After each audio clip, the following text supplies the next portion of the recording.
110 km/h per le autovetture, 80 per i pullman e i furgoni leggeri, 70 per i camion e gli altri mezzi pesanti. Sono i limiti di velocità validi su tutti i 95 km della superstrada pedemontana veneta, con la raccomandazione a rallentare all'interno delle gallerie.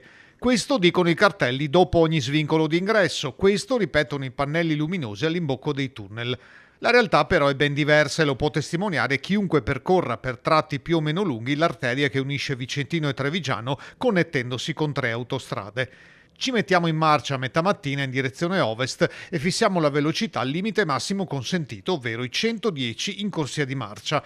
Costantemente la corsia di sorpasso è molto frequentata e dagli specchietti retrovisori si vedono arrivare altre vetture, in genere di grossa cilindrata, che viaggiano a un ritmo ben superiore anche a vista d'occhio. Non si tratta di manovre di sorpasso per poi rimettersi in corsia di marcia, ma di percorrenze fatte costantemente sopra il limite consentito, talvolta anche di alcune decine di chilometri orari in più. L'impressione è che anche i mezzi pesanti, comunque più lenti rispetto al traffico leggero, non siano sotto il limite dei 70 previsto per la loro categoria.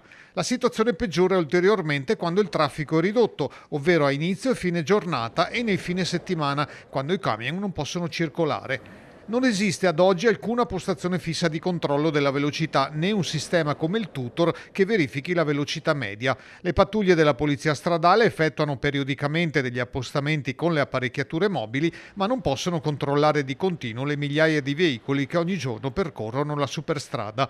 Gli eccessi di velocità avvengono sistematicamente su tutta l'arteria e anche il consigliere regionale Carlo Cunegato di AVS, scledense come le ultime 2 vittime dell'incidente nella galleria di Malo, lancia un appello a far applicare i limiti vigenti.